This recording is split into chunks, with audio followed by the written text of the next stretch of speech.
Welcome back to the Danny Harton Show. On this week's episode, I have with me the biggest artist on the planet, a man whose second album, Ironic Aggression, is about to trump Michael Jackson's Thriller in sales. Please welcome YBA Twig What's up, guys? and his cohorts. That's me. Vintage Baby. And Lil Peanut. Shout out Lil Peanut and Vintage Baby. The GOAT. I wanted to get the whole group here today, but Too many people. yeah, too many people. Who do you think is like the best lyricist between like everyone? Not just you three, but everyone in the group. I think everyone in the group, I might honestly have to say, Vintage Baby here. He ghost wrote many verses on Ironic Aggression that people don't realize. This guy will come to me, send me a screenshot of some of the most heinous lyrics you could ever conceive. But they're really funny, and he does a great job. So that's what I would say. I mean, you can't say yourself, but No, I won't say myself. I will say a lot of the verses that I write, we just can't release. That goes with all of us, I feel like. We're pretty heinous. I think the worst lyricist would have to be Skim Milk. Me and Rufus have written every single one of his verses. I don't think he's ever written his own verse. The best, I think the quickest would have to be you. Because like I know we're just like flirting with each other right now, but like we go to a different room and he comes back with like, I remember Nerf we were making, and you just had like a whole like minute, you just go like crazy like Eminem, and he recorded in like 20 seconds.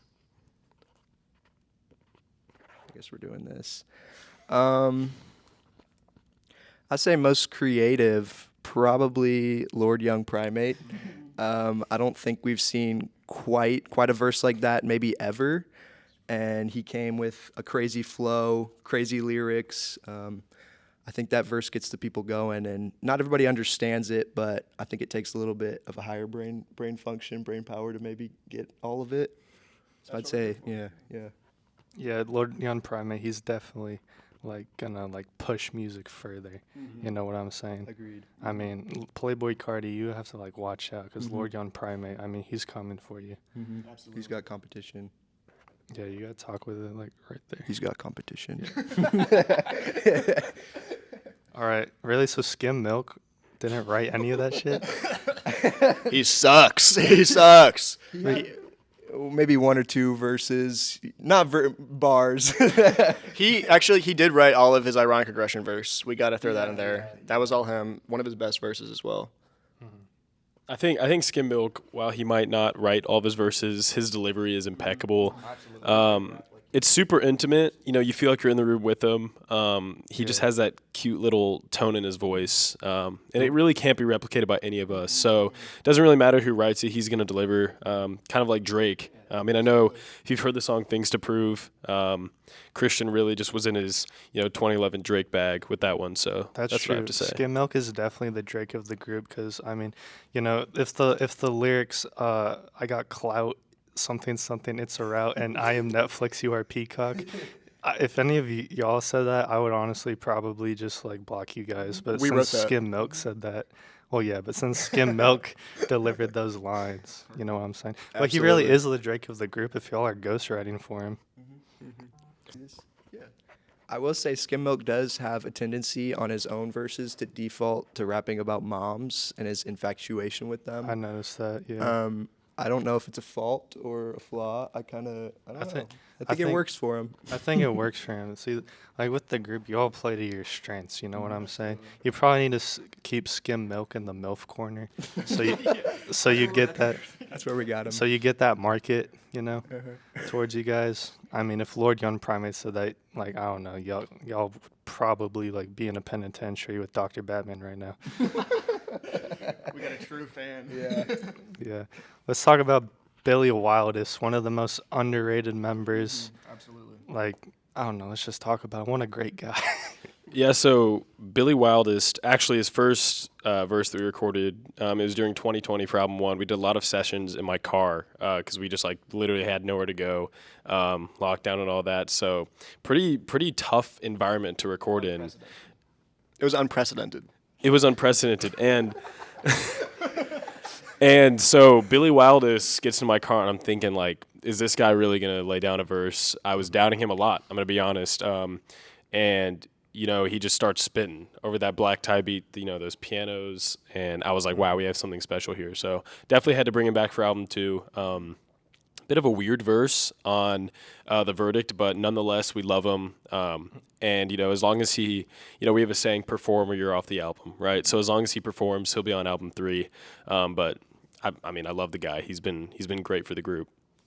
Yes, absolutely. He's 100% going places. Not only with his career and like his actual job, but his career in music. He has so many ideas. I don't know if he's ever going to go through with any of them, but he's just a fantastic lyricist. That's about all I can say about him. He's a really good lyricist. That's about it. Mm-hmm. I agree. I think he's also really good for morale. I think he keeps morale boosted during recording sessions, even on his own verses. What does he say? Date who you want as long as they cue.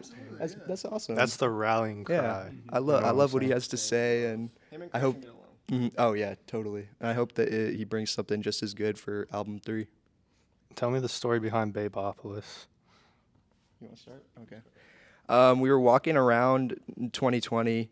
This was like spring, maybe right after we got out. Yeah, we were just walking around the church actually, and we were theorizing about just a city filled with babes. Basically, we came up with the name Babeopolis, and we go over what that entails in the song. I'm sure you know it. It's our smash hit single, but it features bouncy lyrics and a rap verse by yours truly. and a music video filmed at Fripp Island, South Carolina, to boot. Yeah, Babeopolis, not much more to say besides what Lil Peanut said there, but the instrumental, very simple. I wanted something very airy and light. You got those synth hits. And I've always pictured just being on a plane, kind of like the intro to the song, just landing at this airport in this big, like, pink, just beautiful city. Maybe kind of like Barbie Land, honestly. Yeah. Barbie Land could be Babeopolis, but we don't know for sure. They took inspo from the song, I think. Didn't they take inspo? I think so. Margot Robbie's a resident of Babeopolis, and we've talked a lot. She gave us some pointers on the song. That second verse that Rufus lays down was actually not going to be on there originally, but Margot Robbie said, "Wow, I love this. I love you guys. You're really handsome." So we just went with it. So it's a little more backstory. Mm-hmm. I know that acclaimed music critic Evan Potter said that there's only 4 perfect songs, and Babeopolis is one of them.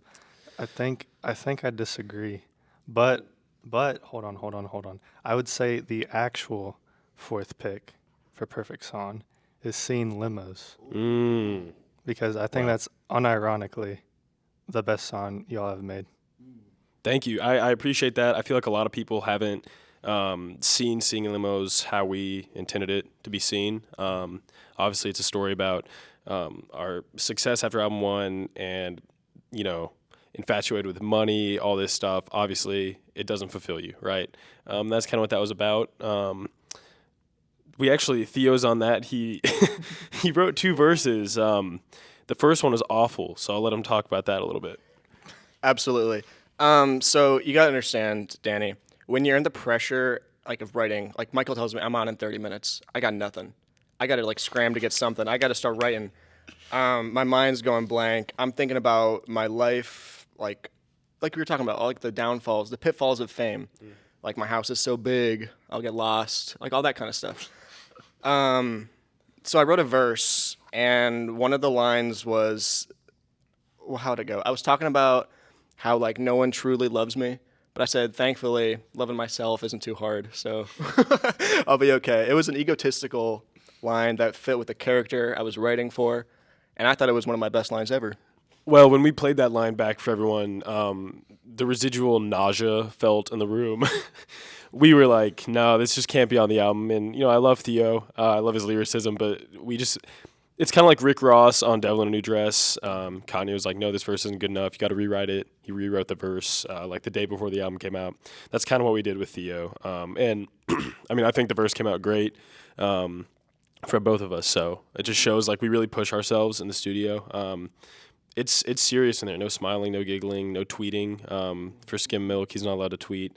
So it's an intense environment for sure. Yeah, and just jokes aside, can we give one more shout out to Margot Robbie? I don't think we gave her enough Shout out to credit and Margot love Robbie. in the first little section. So yeah. Just going off that verse, I remember when I first heard it, I was I was a little mad. Not because it was a terrible verse, which it kind of was, a terrible bar, but I was just mad that Theo wasn't using his full potential as a lyricist, as one of the best lyricists in BSG. And so I think we had to push him to put out a better verse, and it shows in the finished product as one of his great verses as well. Let's break down the bars in that song between the both of you, because I think the leaving LA like it's the weekend or some shit like that. That's like that's a double take. Like Right. only, like I got it because I like that album, but Good. I mean I don't know, man. Yeah, there's a few in that verse that I'll escape from LA because it's the weekend. Also, grape juice shots drowning in the deep end, in the ocean alone with no self-control. Frank Ocean self-control.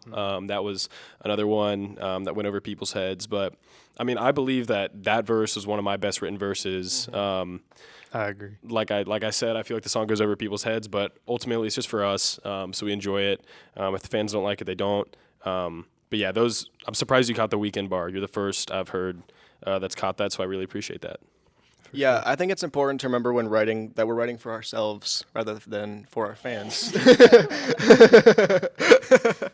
But I guess for my verse, my favorite line was my closer line. I got no one to love, so I live, laugh, and fake it.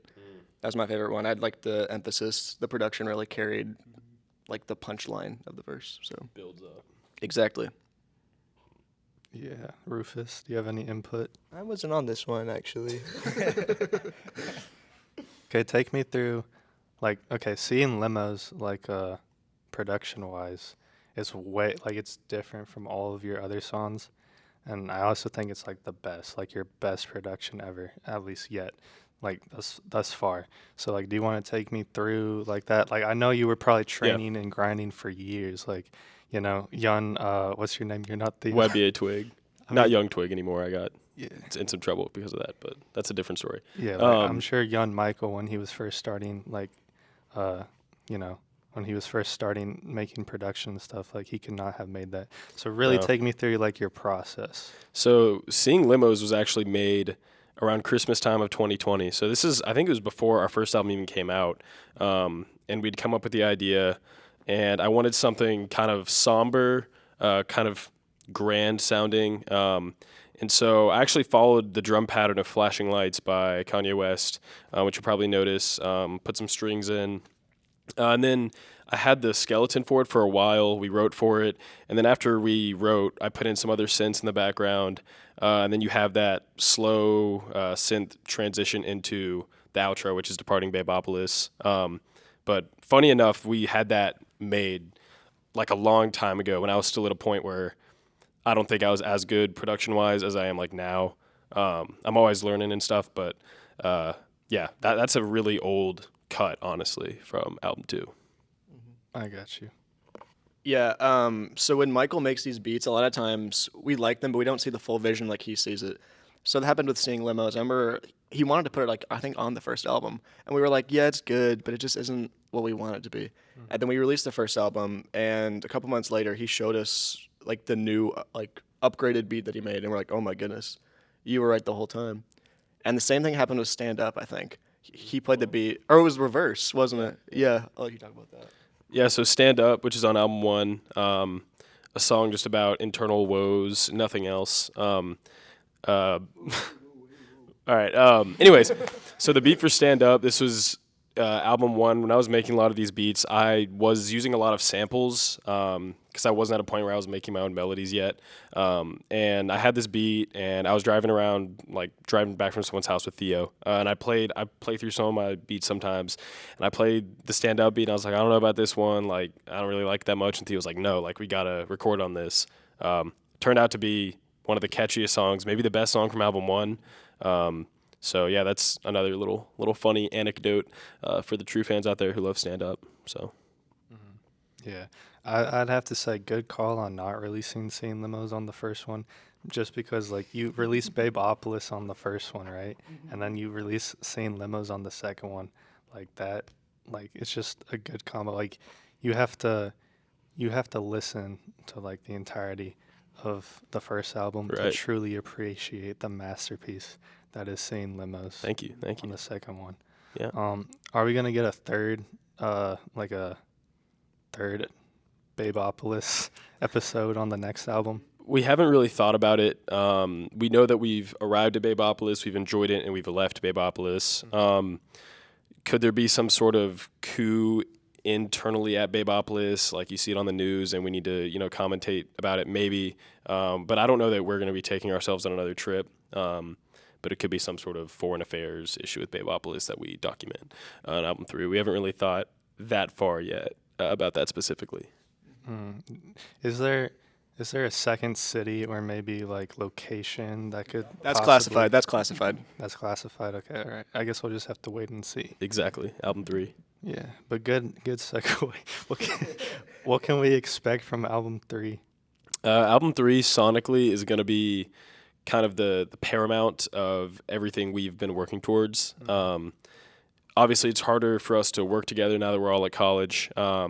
So it's a different creative process, but we've been able to kind of write. I've been able to produce most of the production, I would say, is done for album 3. It's kind of to a point now where we need people to write, and then we need to have studio sessions. It's going to be good. We're going to dip our toes into new genres that we haven't dipped our toes into. Can we say, like, a few of them? Yeah, so we'll have a country song on there. Let's go. We're going to have a country song. We're going to have a 80s pop song that's going to be pretty good, I think. And there's others, too. I can't even really think of them, but Are you I gonna think make any hyperpop? hyperpop I haven't really thought about. I actually do have a few, I guess you could call hyperpop beats on my phone. We have 100 gex style production with Lil PnuT. And actually, I feel like he should probably hit on how he does that. Okay, let's start with Comically Large Spoon. Yeah, it was. Masterpiece. I think I made this like middle of COVID kind of on my iPhone with GarageBand, and I think it shows. The production. We got a bunch of different loops. We have the classic anthem type beat that's been come to known in other tracks such as Tickle Fight, and that we might see more of in album 3. And you also have the hey. Yeah, we have the hey yeah. But I think it's a great allegory to the King Bach skit, Comically Large Spoon, which we have a little bit of at the end as well. I don't think a song represents it better. I would have to say, if I could say that about myself, if I could boast in that way. You can boast. And then Tickle Fight on album 2, we had vocals from Tom recorded in a Waffle House, a very busy Waffle House, and you can hear clanging dishes in the background of the audio and speaking that is not of Tom. But it all comes together, especially at the end where he has more of a sing-songy vocals, which I really appreciate. And it helps to tie the whole song together, and we have audio clips from his documentary segment as well. Some people say that doesn't go together well, but I would have to disagree. No. And then obviously we have more loops from GarageBand, of course, and we have this same pop anthem that comes in at the beginning in water droplet effects, which we will see more of in the third rendition of this song. I think I did a little bit of research, and I found out that like Thomas Jefferson ghost wrote for you. Is that right? Yeah, so it's actually just funny how this worked out. We were on tour a couple years ago in the DMV area, DC, Washington, D.C. area, I guess. Whatever it's called, yeah. So we were at the National Archives just kind of mulling about national treasuring our way through. And we see, and it's under like 7-8 inches of glass, probably more protected than the Declaration. It said, "Dear BSG, this is for you." It's okay. It means a lot to us because like he was a really famous guy, and he did a lot for this country. And for him to say, "Hey, you group of 9-10 guys, I want you to put this in your song. It's okay. It means a lot. Yeah, you go ahead. Yeah, I agree 100% with Michael. Seeing that was just amazing. And I think we just need to remember that Thomas Jefferson did so much for our country, and it's time that we to do even more than he did. And for those of you who don't know, Mr. StealYoGirl's verse on Things to Prove, that's what Thomas Jefferson left for us. So just a super emotional verse. I mean, we don't know what he was going through at the time, and he wanted us to express his feelings through art. I mean, that might be, aside from the millions we've earned and the Grammys, I mean, that's one of the biggest achievements we could ever have fathomed. And I think we're the only artist in the modern era to say that. I don't have much to say other than that. Yeah, it's just beautiful, everything he's done. I equate some of my success to what he's done for us as a group. I don't think we'd be where we are right now without him sitting on this couch. Yeah, just an amazing man who's done so many amazing things for us, and I guess our country too, but mostly us. All right. Are there any other high-profile individuals that have worked with you guys, sort of like behind the scenes? that you wanna talk 100%. about? First of all, Mike Tyson, but second of all, the one I was thinking of, Thomas Jefferson actually isn't the first president to be featured on an album. Barack Obama, you know him? Yeah, he was actually on our first album on the song Pour It Out, Skim Milk, and You. So if you want to talk about it. Yeah, so Pour It Out had been an idea dating years back, even before we were coming up with the idea for the album. His name is Skim Milk, pour out the milk. I've got diamonds, I've got clout. It's just infectious. So we made that song, and there's an iconic video of former President Barack Obama saying, "I love memes, I love them." And we felt like that had a place on the song. I kind of, like, when I was producing, I heard it in the beat. So we called him up and we said, "Hey, do you mind doing this again? Just sending us a little audio file." And he was like, "Sure, let me be clear." And then he did it. And it sounds great. It's a little bit hard to hear, but if you go back and listen to the end of Pour It Out, you'll definitely be able to hear it. I got you guys. That's really cool. I had no idea about that Barack Obama. Yeah, and going off collaboration. other celebrity appearances, we just have to hit on it. Lord Young Primate did a weekend retreat with Playboi Carti, and He did. it was really cool. Playboi Carti kind of helped him with the language, how to speak. And Lord Young Primate actually is responsible for the song Rockstar Made to be on Whole Lotta Red. He pushed for that. He actually produced the beat and ghost wrote for that as well. So I just figured I'd give Lord Young Primate his flowers in that regard. Yeah. He's been great about setting up our other artist relations, and we've 100%. Found great connections because of that. Yeah, Carti just really looks up to Lord Young Primate, and I find him to be one of our most influential and just like talented people on our team. Again, we haven't seen a lot of him yet just because his artistry is so much different. He's kind of like Frank Ocean, where he doesn't drop a lot, but when he does, it's just mind-blowing. Like when he does, it's generation-defining. Exactly, music. Yeah. exactly. Yeah, Severe Dudage is the blonde of ironic aggression. Yeah. I've already given Lord Young Primate a lot of praise. Again, I think he's a great artist. But I want to talk about another collaboration we had, not with an artist, but with a mobile game company called Supercell, who, if you don't know, is they made Clash Royale and Clash of Clans games. Yeah, I know what you guys are talking about. And so we partnered with them. They wanted a smash hit song to be played alongside their games. What a powerful song. Yeah, I know. And so It brings a tear to we were my like, eye should just we thinking about go? it. Should we go like super upbeat, super happy? But then we remember there's pitfalls to it. You lose, but you get back up. Yeah, and so me and YBA Twig, we went bar for bar on that one a little bit. More of a sad, somber note, not really rapping. And he created a beautiful melody to put behind it. We got vocals from our good friend. I won't say her name. I'll keep her anonymous. But we got vocals from our good friend. And I think it makes for a beautiful beat. We've got sad lyrics that I think Clash Royale players can relate to, after a tough loss. And we hope that it drives more sales of the game and in turn drives more sales of our album as well. It's such a powerful song, By the River. Like, God, it like brought a tear to my eye listening to it. Honestly, I didn't even know it was about Clash Royale until the second verse. And I was like, oh. And then I ruined it for like a little bit for me.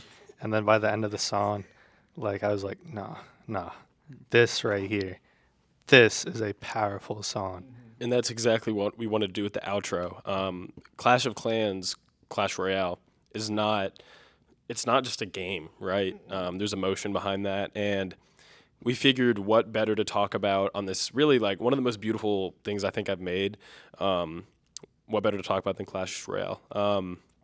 And that outro, I think is probably my best outro I've made. I don't know if it's the best production I've done, but I made that outro and I said, this is perfect. And I don't know how many people are going to listen that far into the song because you write it off because it's Clash Royale. But no, take it seriously. We have the Supercell sound effect playing at the end, just kind of solidify, yes, this is about Clash Royale. And if you listen closely, you can hear a little chortle from Lil PnuT over here as well. So it's fun little moment for sure.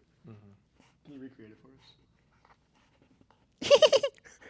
It's kind of what it sounds like, more or less. But you just gotta listen. Listen to album 2, and you'll figure it out.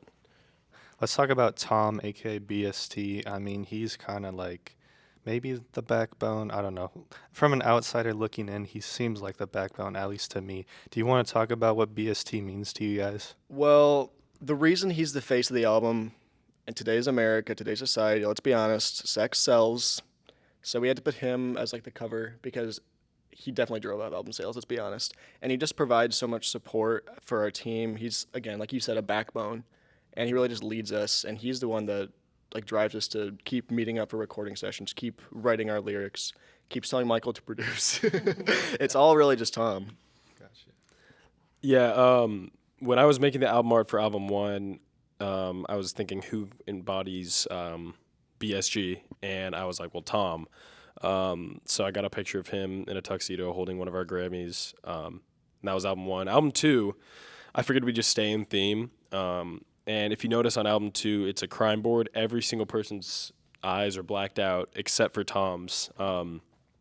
Is he some sort of culprit, some person of interest throughout the story of the album? Certainly. We won't go into the details behind the narrative of ironic aggression because that's for the listener to find out. But I don't know about album 3. I don't know really where he's gonna be, but he'll definitely have a role in the album art somewhere. So. Yeah, I like to think of him as our mascot sometimes, much similar to, what's Tyler Clark's rapper name? I don't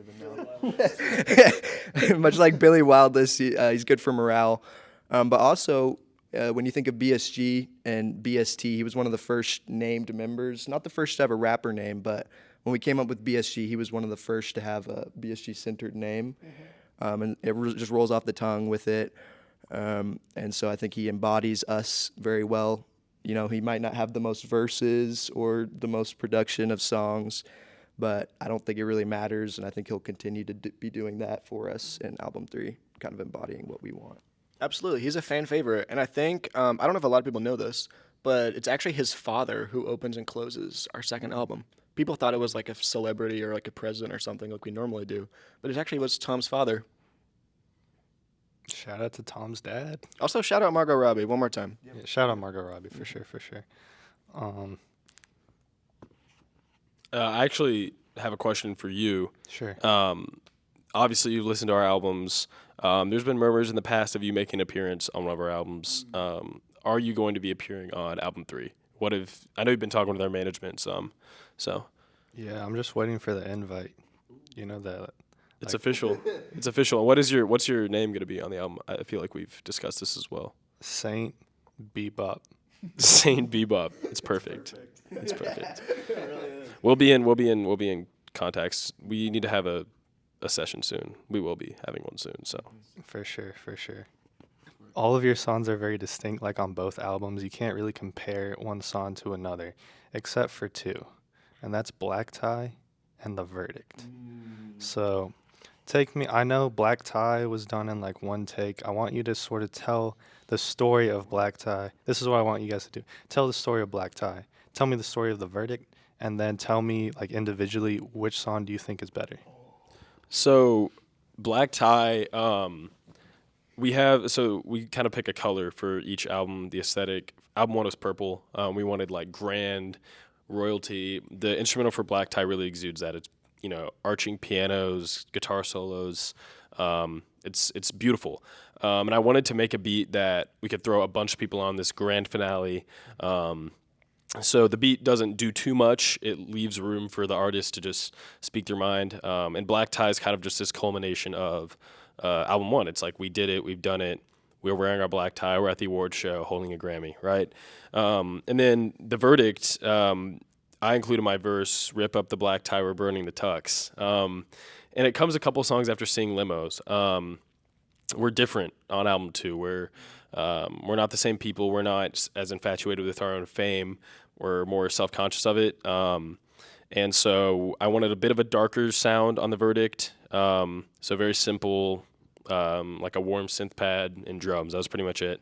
And so I wanted to give, again, people room to create and really express how they felt after album 2. I mean, you heard BST's verse, very unintelligible, but you can truly hear the emotion in it, which I think is what's so special about it. But I'll let these guys talk about their experiences as well. Yeah, I think Black Tie, it's a masterclass in song making. The 2010s like Kanye inspired beat is just incredible, and I think all of our lyrical performances definitely create a great song. But I feel like as time has gone on, Michael's become a more experienced producer. We've become more experienced lyricists and rappers, and I think with the additional length on the verdict, it just is able to become a more powerful song. You remember it for longer. And also, the outro on the verdict, if you're familiar with that, again, by Tom's father, is just ethereal. Like, the first time I listened to it, I was sitting in my chair, and I literally felt like my legs going up, and I felt it was unforgettable. I truly love that song. Wow. Mm-hmm. Yeah, I think we keep with the theme of just getting better with every album. And you can see that in Black Tie and The Verdict. I love Black Tie. It's one of my favorite songs, especially on our last album. But I think you can see the difference in production quality and, like you said, lyricism. We got like all-time great verses from Sammy Never Slack Again. Skim Milk had a great verse on that album, which she didn't write all of, but it's all about It's all about the delivery. It's all about the delivery. And I love that outro. Tom's dad. Oh. Tom's dad. BST's dad.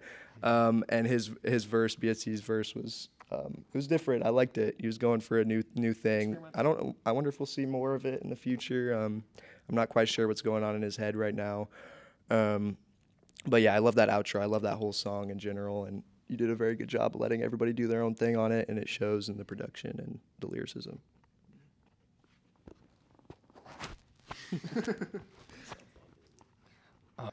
So, what's your favorite between the two?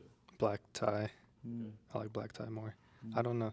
Like Billy WildE, I don't know, man. He just makes that song. His verse is better on Black Tie for sure. For sure, yeah. I mean, you saw my interview with him. We were talking about both, and he said that the verdict, like his lyrics, he thought were a masterclass under glass. That's a bar. Oh my God, that's a bar. You're on the album. Yeah. I've made the spot. Yes. Yeah, but he thought that the lyrics were like amazing, but his delivery was not. Do you want to make it right to Billy or anything? Like, do you want to talk about that? Yeah. Should I talk to the camera or? Yeah, go ahead. Billy WildE, hey man, hope you're having a great day. I want you to know that there's a reason we kept your verse on The Verdict and Black Tie. I thought both were hilarious, especially the one on The Verdict. I had no idea what you were talking about, but it was great. And I mean, I don't know. I wouldn't have kept it on there if I didn't think the delivery was good for the song. May not have been as impassioned as your verse on Black Tie, but it still had a place in the verdict. And it's still a verse I look forward to hearing about midway through the song. So don't fret about your performance. We're definitely going to have you back for album 3. You did a great job, so that's what I have to say. So is the last song on the 3rd album going to be like similar to the other 2 where it's just everyone, the whole cast, just dropping a verse? That's the plan. I haven't really thought otherwise. I like to give as many people who want like a verse, if it works out, scheduling all that. I like to give everyone an opportunity. And Black Tie the verdict. The last song is this great moment where it's like, all right, this is it. Let's hear what everyone has to say, get their thoughts out, whether they have a verse on another song or not. That's just something I like to do. I think we'll probably continue that with the 3rd album. And I don't know if it's the last album or not. But yeah, definitely gonna look to continue that. So I know that you guys have, I mean, you've recorded in some of the biggest studios in LA, New York, London, but I know that you've recorded a lot of vocals in like your car, Michael. Do you want to sort of tell me like what is it like recording in your car? Why did you prefer that way for a while? Like what does the car atmosphere bring to your music? So it's very grounded. You don't have all the fancy buttons, you don't have the soundproof walls and all that. And you're like in the trenches, man. It would be really hot sometimes. I remember my laptop like burning my legs as I sat back there. The acoustics in a car are actually pretty good. It's closed space, so that's a plus. But it definitely wasn't something we really preferred at the time. But it brought out the best in a lot of people. And then, that was kind of our humble beginning before album 1. Album 2, we were in London for most of it. The London days, right? I mean, they were great. But yeah, recording in a car, I feel like we needed that. We needed to kind of grind through that first album, sweat a little bit, do our best. I remember for Pour It Out specifically recording like one line with Skim Milk for about an hour straight, just because the heat was getting to them. It was like solitary confinement. The doors are locked. You're not leaving. So it brought a cool sense of like pressure you had to perform. I got you. I wanna talk about like you have Michael specifically, but I think a lot of members of BSG, y'all have a lot of basketball related bars like LeBron against the Raptors. I'm going for the sweep. Like Giannis, I overachieve. Feeling like Giannis $1 million. Like, what does the sport of basketball like mean to you guys? I'll touch on it and then I'll let Rufus touch on it. I'm really good. Well, just I love basketball. Love playing it. Grew up playing it. It's my favorite sport. And I love the NBA as well. So you can definitely look forward to seeing more basketball lines on album 3. But the Giannis line specifically kind of stemmed from that Kanye bar on Dante's, like, let me be Giannis. I run with the Bucks, boy. I mean, honestly, terrible line. No offense. But, feeling like Giannis $1 million, plays with the Milwaukee Bucks. I'm sure you got that. But, yeah, it's something that piques our interest, so we're definitely going to have bars about it. It's really fun. You got all the different last names, team names. You can really set up some cool stuff with that, but I'll let Lil PnuT talk more about that. I'm a little worse than Michael at basketball.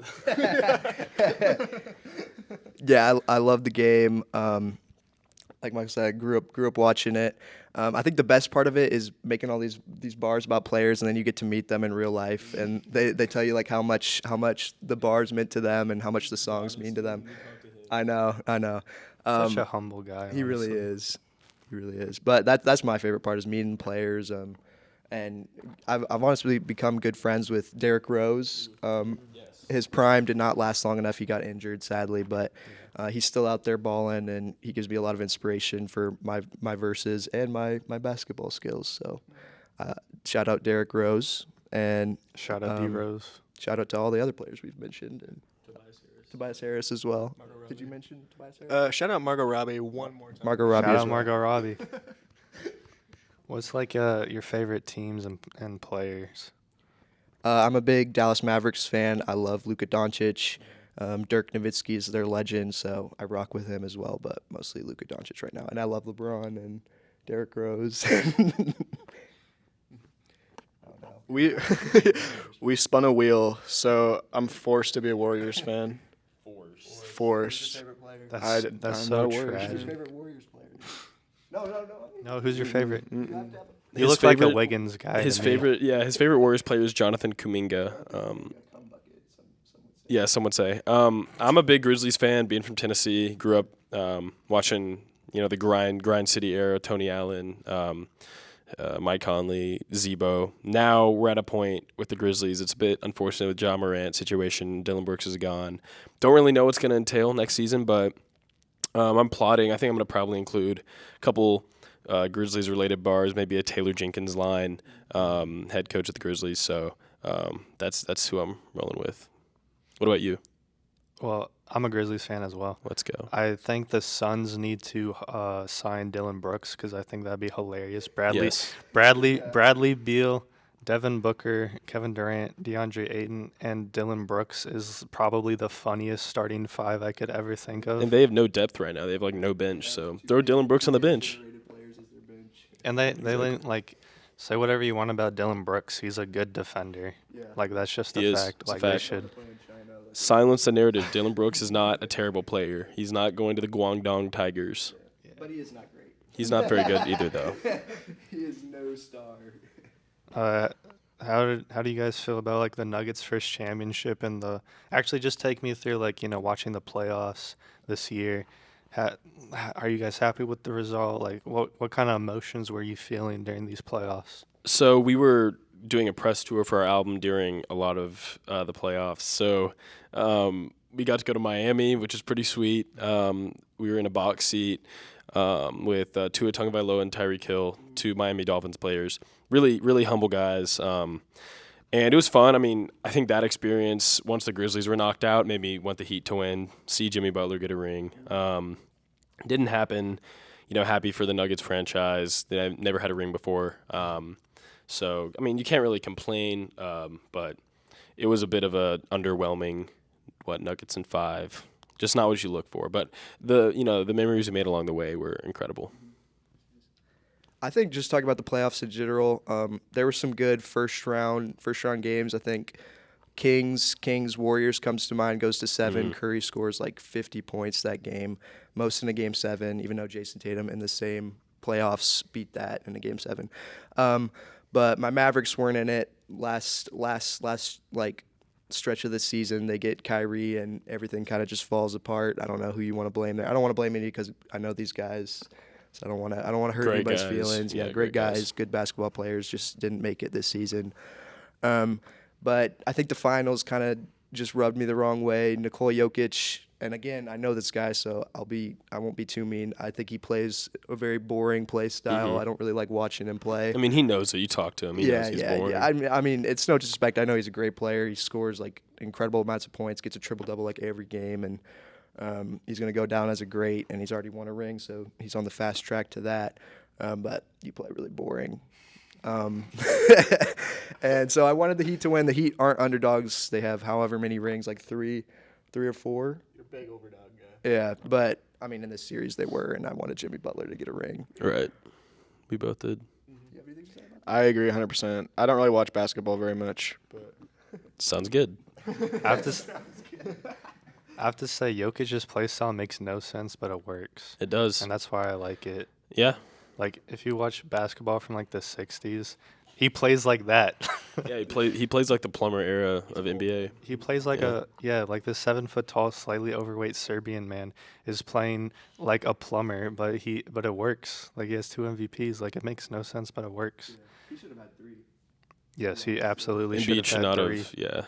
Yep. He absolutely should have 3. Okay, I have a theory. All right. Let me know what you guys think. So, Giannis wins MVP 2019 and 2020, wins a championship in 2021. Jokic wins the MVP in 21 and 22, now a championship in 23. Do you think Embiid is going to win next season's MVP and then a championship after that? I think Embiid's going to have another great season, or at least statistically. I don't love the way he plays. I feel like he does flop a lot. I'm not trying to be that guy, but he kind of does. Could the 76ers win in 2 years? Probably not. Probably not. Is it Nick Nurse they hired? as their head coach. They probably won't win. There's definitely a better chance of Embiid winning MVP next year than the 76ers getting a ring in 2. That's what I would say. Okay, last basketball question. Specifically for Michael, since we're the two Grizzlies fans here, who do you want to see take Dylan Brooks' spot as the starting small forward? I've always liked Zaire Williams. He didn't have a great year this past year, surprisingly. I'm not sure what the issue was, but I'd love to see him. David Roddy, I think, could also fulfill that position. We've got a lot of young talent. We just need to kind of break him in on the court and just get used to the game a little bit. But I think we'll be fine in that regard. Okay, so you don't think we should trade for anyone like OG, for example? I don't know. I'm weary about trading because we need Desmond Bane. I would like to keep Ja. It sounds like we will, at least for this year. I'm fine. I like our depth. I like our depth on the bench right now. Like super young, super talented. So we'll see. Maybe we'll make a move or two, but not really sure. All right, awesome. So now back to music, I guess. What Grammys have you guys won in the past? So I'll just say the Grammys we won, and then Theo, if you want to describe the feeling of right before they announce your name, because you've seen Astroworld, for example, didn't win a Grammy. You see Travis Scott backstage, waiting to hear his name called, and then he doesn't. Well, for us, we actually won it. So we won, and I'm not going to say which years because I just can't remember. Best rap album, best rap performance, best rap single, best pop album. For album 1, somehow we fell probably, best pop single with Babeopolis. What else? Best original score for Severe Dudage Interlude. That was cinematic enough to get the nod. The people at the Grammys are great people, aside from the whole Weekend controversy a couple years ago. We love them, and we have a lot of Grammys. At the BSG compound, there's a wall. I think there's about 50 or 60 of them. So we've passed Jay-Z and Kanye with that. So I'll let them hit on kind of the sheer experience, being at the Grammys, red carpet, all that. Oh my goodness, that was literally one of the best days of our careers. Being sitting in those chairs, waiting for us to call their name. There was Travis Scott, Frank Ocean, Tyler were next to us. You guys better win this thing. You were way better than us this year. We're yeah, we agree. And then when they finally called our names, the lights went on. Our names on the screens, fans cheering our names. Oh my gosh, the after parties, the before parties, knowing we would win. It was all so fun, and I just can't wait for next year when we win it again. I can't believe we beat out Macklemore. That was I didn't know if we'd get there.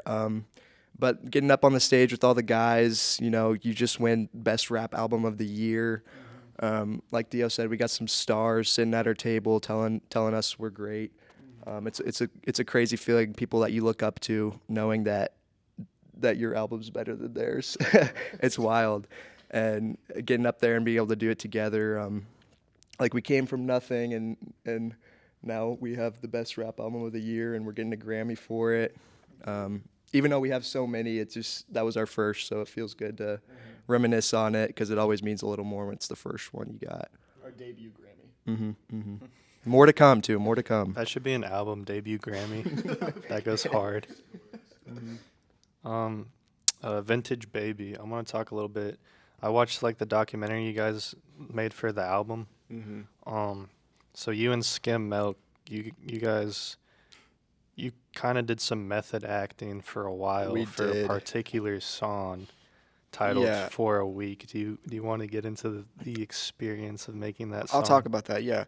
So me, Lil PnuT, and Skim Milk were at a bonfire one night, just hanging out, having a good time. And me and Skim Milk had this idea for a song.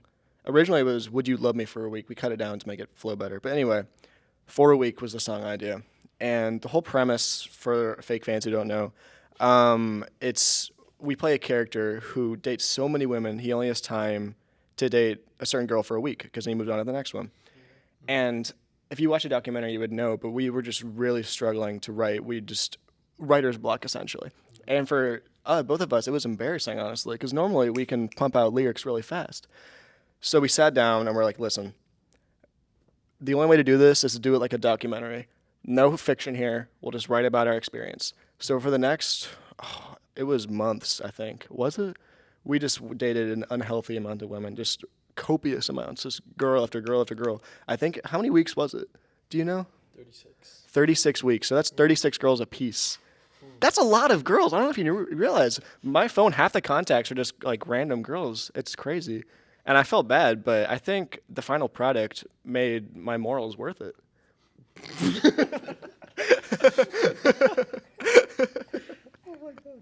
Did you win a Grammy for that? We did win a Grammy for that. Okay, like Did you win an Oscar for that too? Me and Christian did for our method acting, yeah. yeah, best method actors. And then the Grammy was like best piece of shit behavior or some shit. That's me and Christian. All right, I want to talk about a real sleeper track on Ironic Aggression, a great song, a song I am actually considering to make my like morning alarm, like to wake up, and that is the absolute generation-defining banner of the workforce, Corporate Crunch. We got to talk about this. We have to. Do you want to go first? I'll go. So Corporate Crunch completely was out of left field. Theo was over at my house. We were just hanging out, and we go downstairs to get a snack. Theo's hungry, and he's eating chips. I don't want to get copyrighted, so he's eating chips. And he eats a chip, and he goes, just crunch. And I was like, wow, that's a Corporate Crunch. And then it was like a light bulb went over our head.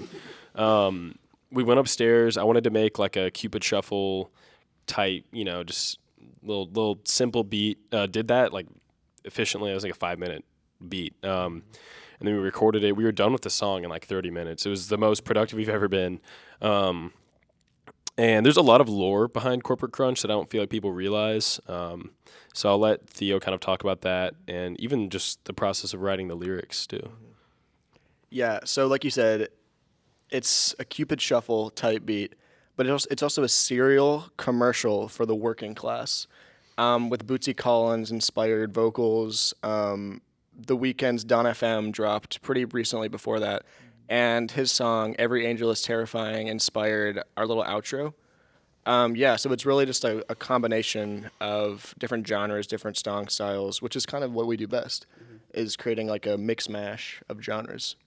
So Corporate Crunch is one of my favorites and one of the most popular upon the immediate release of our album.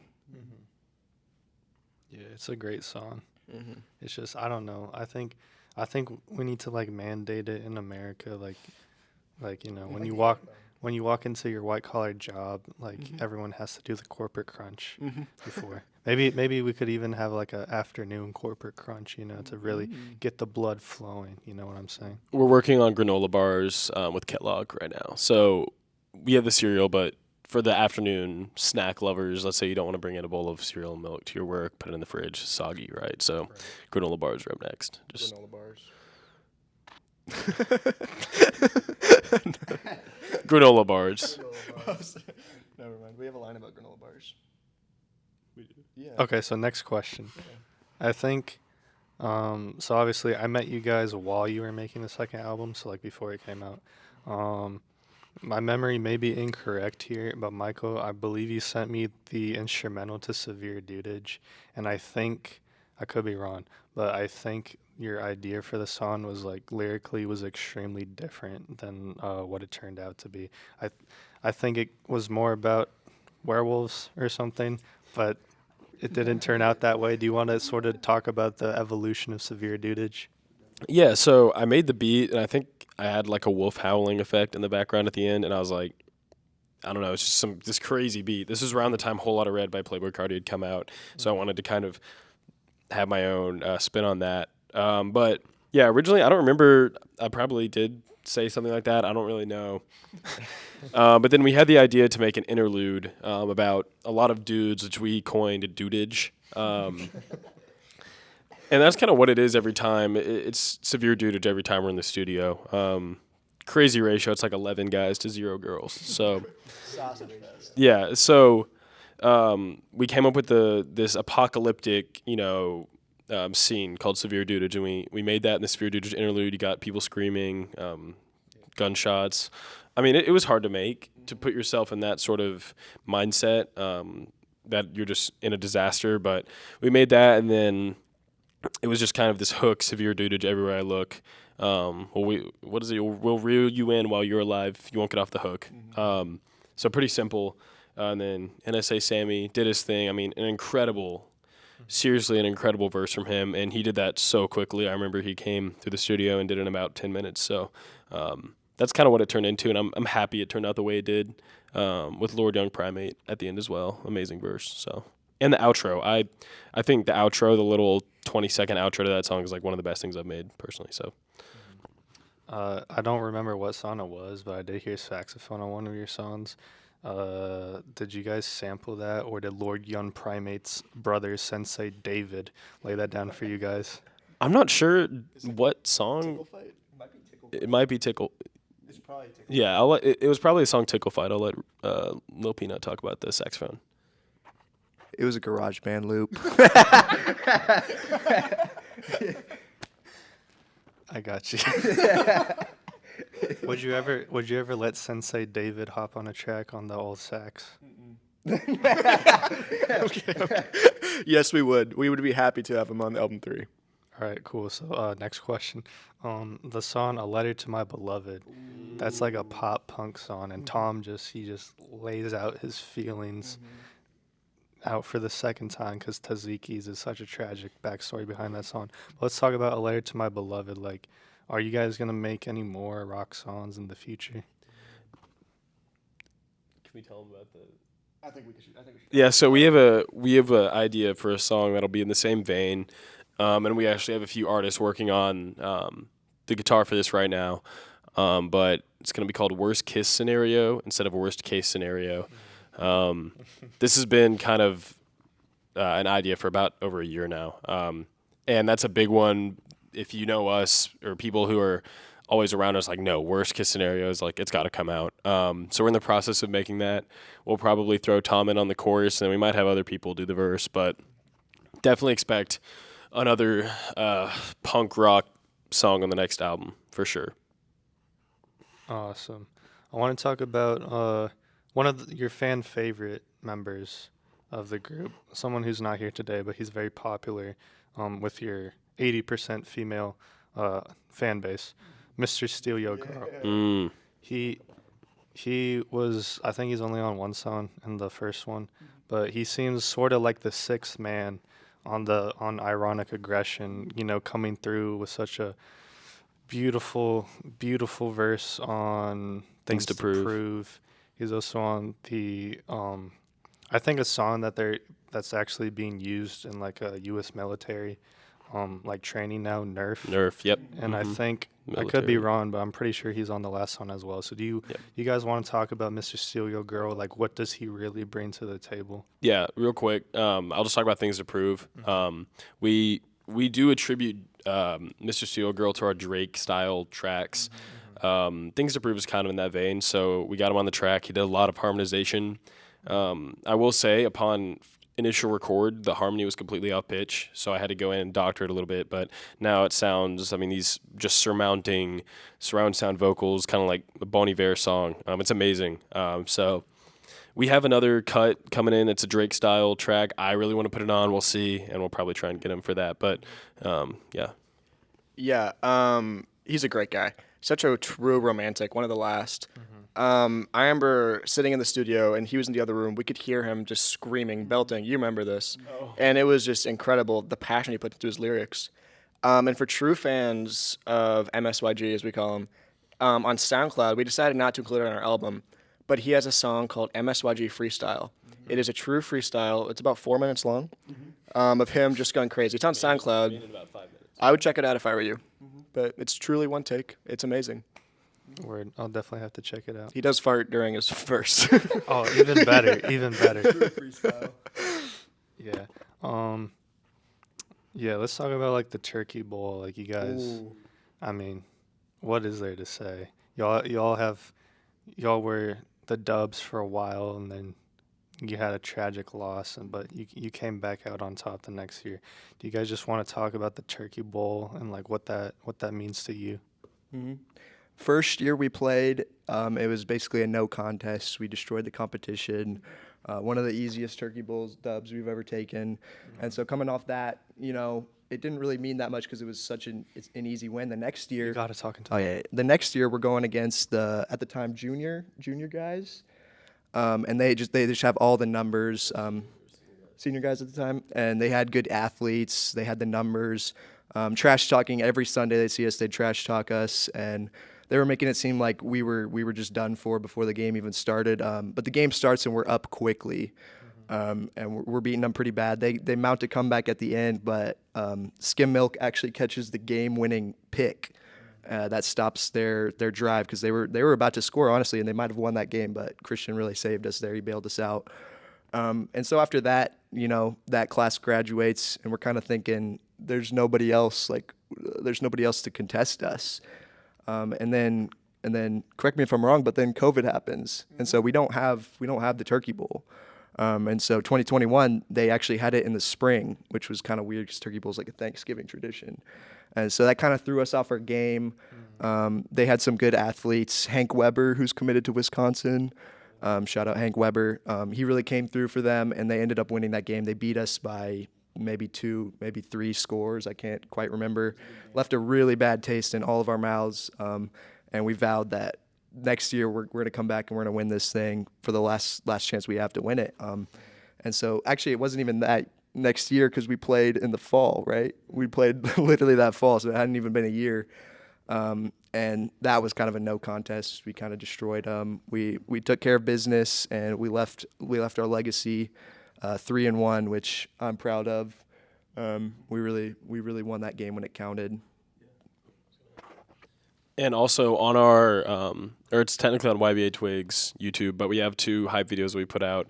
People don't realize like BSG is just a creative conglomerate all around. We make music, we make media as well. Obviously, we have the documentary, and we will have another documentary for our next album. So definitely check those out. The second video for the Turkey Ball our senior year is actually posted on the church's Instagram and got some good engagement. So definitely take a look. Awesome. I want to talk about the third album again real quick. Are you guys going to have like any new members on that third album? Well, Yeah. Other than me. Yeah, we Other than definitely Saint Bebop. we definitely will. It's usually kind of on a whim. Someone will kind of hear that we're making music, or I'll talk with someone about it, and I'll be like, "You want to be on the album?" And they're usually like, "Yes." Sometimes that doesn't come to fruition. We just like forget about it, or they just But definitely expect new members. I don't know about any in particular that we can name yet. We haven't really done. We're like 40% done with this album. Yeah. So these aren't new members, but I want to give a shout out to Crap Derek and Ghost Rider.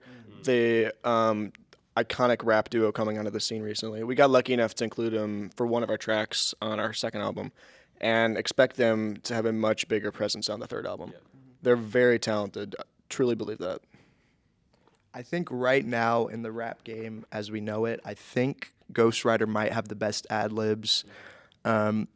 He, oh my goodness, he spits with just this fire, and I haven't heard anything like it since I don't even know when. And if you're lucky enough to have him as your ad-lib guy on a song, your verse is going to be 10 times better just from the ad-libs that he lays down. Awesome. So last question before we end the video here. For the people watching, your potential new fans, your potential new fans, what song, individually, what song would you sort of hand them? And you're like, this is where you start when you listen to BSG. Here's the introduction.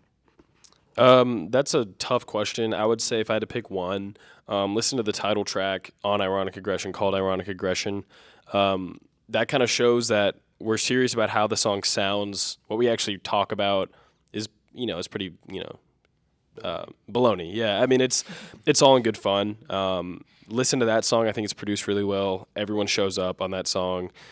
It's kind of got everything you want in a BSG song. Might be our best song, some would say. So listen to Ironic Aggression. Listen to that whole album. Listen to our first album, but you can listen to all of it, but you can definitely see the evolution. You listen to the first album, then you turn on Ironic Aggression, you're going to be like, wow, this is a big step up. So that's definitely what I would say, and it's out on all platforms as well. So, yeah, that's exactly the song I was going to say.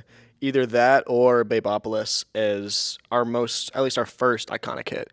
I don't know if we talked about this yet, but at the school, Samford, before it was even released, the leak got exposed to everybody, and it was a smash hit. Thousands upon thousands of people were listening to it. So I think that's a good place to start as well. Also because it's the first song of our first album. But I think something cool we do is we cater to a lot of different audiences. I think it depends on what people like because we kind of offer a little bit of everything almost. If you like pop, I'd say listen to Babeopolis. I'd say listen to For a Week. If you like pure rap, trap songs, Ironic Aggression is probably our best. Also, the end tracks of both of our album offer good rap verses. We have Letter to My Beloved by Tom if you want a crazy like rock anthem. That's why I love what we're doing and delving into different genres. But I would go with Babeopolis probably. That's one of my favorite songs we've done. All right, word. And if I can like pitch in here, I would say the song that you should start like listening to is Seeing Limos. That's my favorite song personally. I think it's a great introduction to their music. But yeah, that's pretty much all my questions. Follow the Instagram. I'll link that in the description.